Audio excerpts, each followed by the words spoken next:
Dnes som nútený informovať o ďalších znepokojivých správach týkajúcich sa sibírskeho chochola, obrovskej magmatickej štruktúry, ktorá práve teraz agresívne eroduje základňu východosibírskej platne.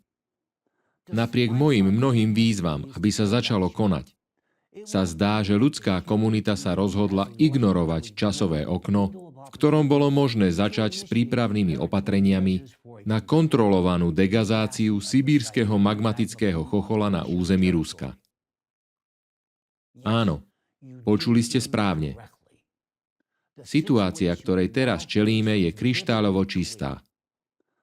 Čas, kedy sme mohli a mali začať prípravy na plánovanú a kontrolovanú degazáciu sibírskeho chochola, uplynul.